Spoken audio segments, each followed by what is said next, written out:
Pessoal, tudo bem com vocês? Vamos dar continuidade ao nosso assunto de funções inorgânicas, agora com o assunto bases. Na aula anterior, estudamos sobre os ácidos. A base é a mesma coisa, só muda alguns detalhes. Vou me apresentar aqui, sou o professor Adal Carlos, formado em Química pela Universidade Federal de Rondônia. Ok, pessoal, vamos continuar nosso assunto. Vamos viajar nesse conhecimento que é a química.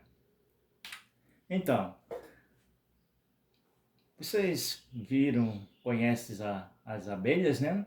Quando você é picado por ela, o que você deve fazer quando é picado? Você sabe que o tipo de função inorgânica é liberada? Se você pensou em ácido, não acertou, pessoal. Não é um ácido. Vamos continuar, logo responderei esta questão. Então, segundo o cientista físico-químico sueco Arrhenius, base é uma substância que, em solução aquosa, libera como os ânions somente os íons hidroxila, OH-. Nós temos aí o exemplo do hidróxido de sódio, NaOH, em solução aquosa, libera o íon cátion, Na+, mais OH-. A mesma coisa com hidróxido de cálcio, CaOH2. Em solução aquosa, libera um cátion, Ca2+, e duas moléculas de hidróxido, OH-. A base, gente, ela tem um sabor adstringente, isto é, ela prende a língua, a parte bucal da nossa boca, quando a gente come algo que está verde. E agora a questão da picada que a pessoa leva da abelha, ela injeta uma substância básica que, para ser neutralizada, deve reagir com ácido. Lembre-se que o ácido, ao reagir com uma base, origina o que, pessoal? Um sal e água. Isso, muito bem, pessoal. Continuando, as propriedades da base, ou seja, em solução aquosa, as bases sofrem dissociação iônica e liberam ânion OH-, que é hidróxido, ou hidroxila, e um cátion correspondente a ela. Por isso, as bases são também chamadas de hidróxido. Da mesma forma que os ácidos, as bases permitem a condução de corrente elétrica, pessoal, quando dissolvidas em água. Além disso, essas bases possuem sabor adstringente, como é o caso da banana verde, quando está bem verde.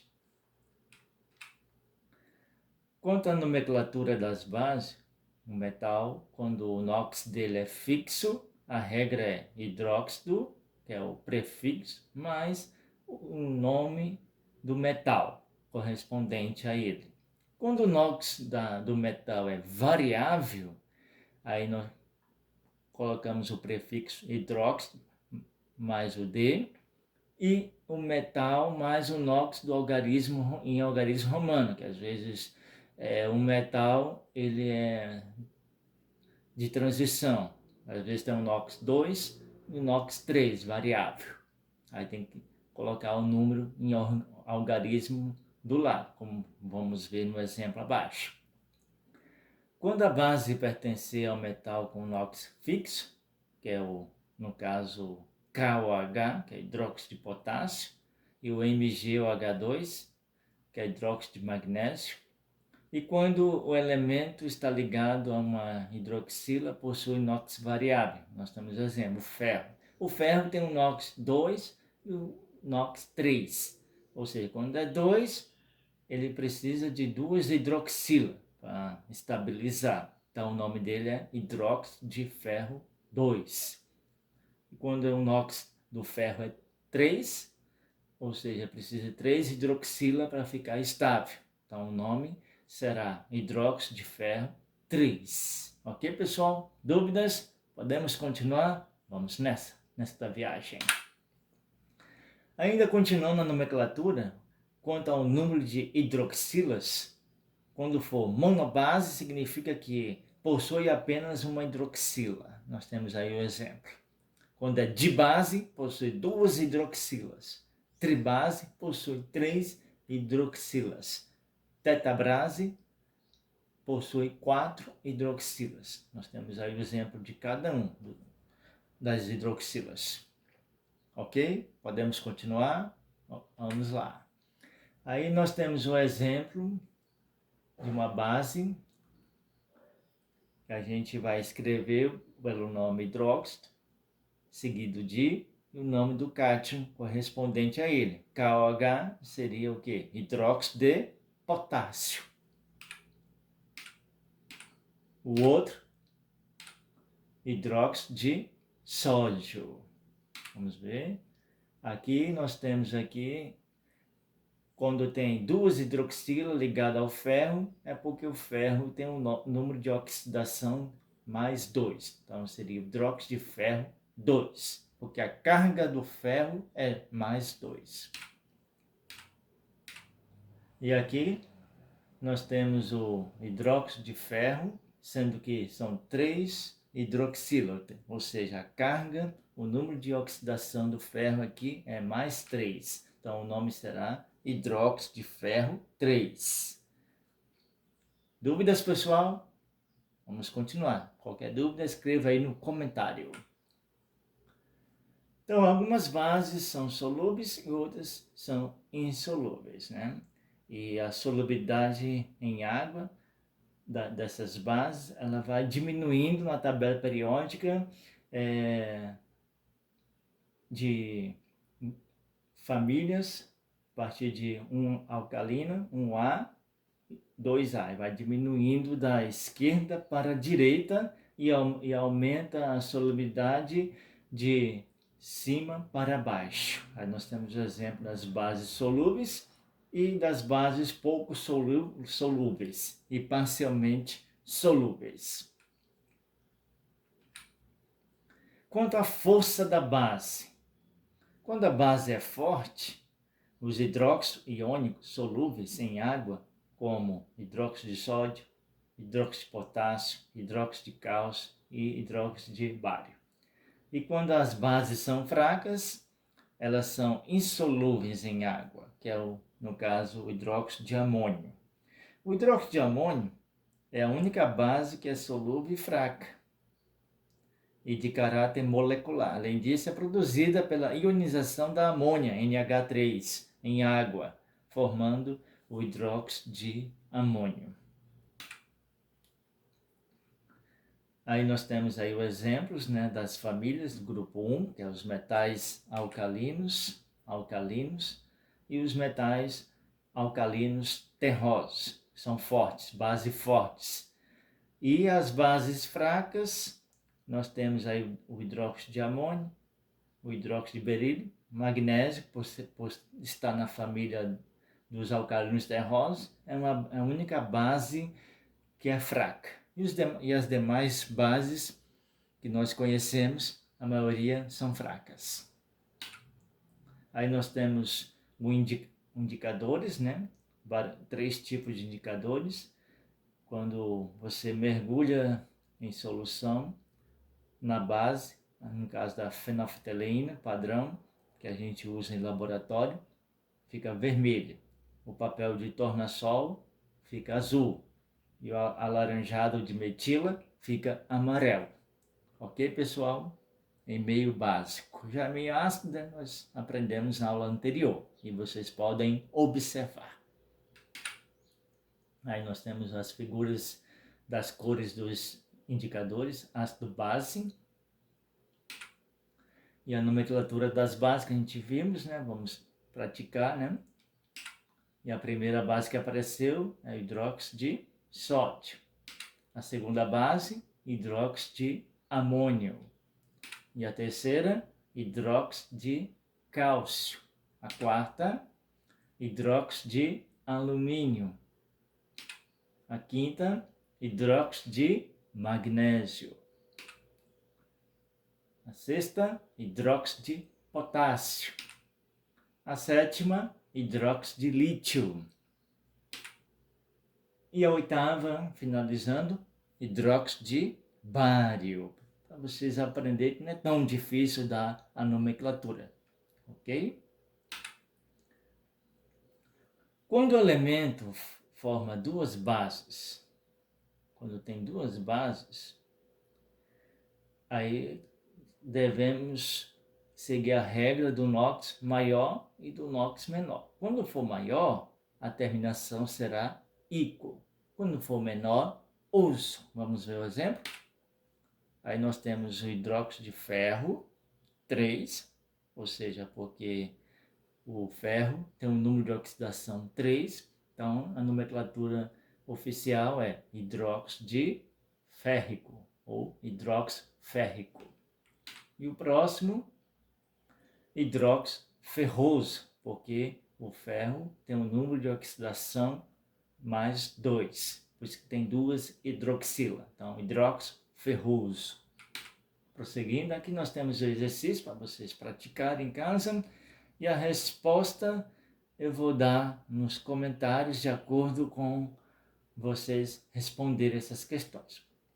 A primeira questão diz assim: a urtiga é um nome genérico dado a diversas plantas da família das urticáceas, cujas folhas são cobertas de pelos finos, os quais liberam ácido fórmico, que é o mesmo ácido da formiga, que, em contato com a pele, produz uma irritação. Dos produtos de uso doméstico abaixo, o que você utilizaria para diminuir essa irritação? Veja, raciocina, pensem, vai com calma, dá uma pausa no vídeo, né, e responda essa questão. A urtiga, ela libera um ácido. Para poder neutralizar ela, o que vocês vão utilizar? Aí nós temos a opção vinagre, sal de cozinha, óleo, coalhada ou leite magnésio. Uma dessas alternativas é a correta. Quero ver vocês respondendo. Próxima questão. O sabor adstringente é que percebemos quando comemos uma banana verde, não madura. Que substância a seguir teria sabor adstringente? Vamos pensar, essa é fácil. A data. A letra A, esse nome do composto é ácido acético, que é do vinagre. O B, cloreto de sódio, hidróxido de amônio e o açúcar, a sacarose e o ácido fosfórico. Uma dessas alternativas corresponde o sabor que dá o sabor adstringente. Pense bem e responda, hein? Próxima questão, terceira. Identifique a alternativa que apresenta dois produtos caseiros com propriedades alcalinas básicas. A letra A, detergente e vinagre, sal e coalhada, leite magnésio e sabão, bicarbonato e açúcar, Coca-Cola e água de cal. Uma dessas alternativas é a correta. Vamos responder, pessoal. E continuando, as principais bases e suas aplicações.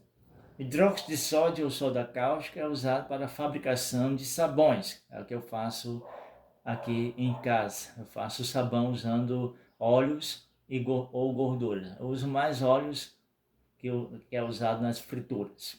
Eu fabrico sabão. E tem outras funções para fazer sal de sódio, né? Que é o salitre, que dá você reage com o hidróxido de sódio com ácido nítrico, formando nitrato de sódio. É usado também em inúmeros processos industriais, na petroquímica e na fabricação de papel, celulose e corantes. Ok, pessoal? Vamos lá. Próximo. Aqui é o hidróxido de cálcio. É usado na construção. O pedreiro, ele pega o cal hidratada, ou cal extinta, ou cal apagada, que é a mesma coisa. Ele mistura em água, aí vira o hidróxido de cálcio, ou seja, vira uma argamassa para poder sentar cerâmica, rebocar a parede, entre outros. usado também em pinturas, como a caiação, que é as pinturas que a prefeitura pinta as beiras da calçada. Continuando, outra aplicação é o amônia, né? É usado na limpeza doméstica em casa, como Ajax, Fúria, entre outros. E o hidróxido de magnésio, como nós sabemos, ele é pouco solúvel em água, em suspensão aquosa, que ele é o leite de magnésio, usado como antiácido estomacal, ou seja, para neutralizar o excesso de acidez no suco gástrico. Para quem tem gastrite, o excesso de ácido corrói o estômago. Então, para neutralizar, usa o hidróxido de magnésio, formando sal e água. E o hidróxido de alumínio tem o mesmo processo, é um medicamento antiácido, como o nome Malox e Pepsamar, entre outros. Ok, pessoal? Muito obrigado pela aula de hoje. Eu quero ver vocês comentando, tirando suas dúvidas, que tenho um prazer em responder vocês. Não deixe de dar o like e se inscrever no canal. Qualquer momento posso postar mais vídeo. O próximo assunto será os sais. Um abraço para vocês.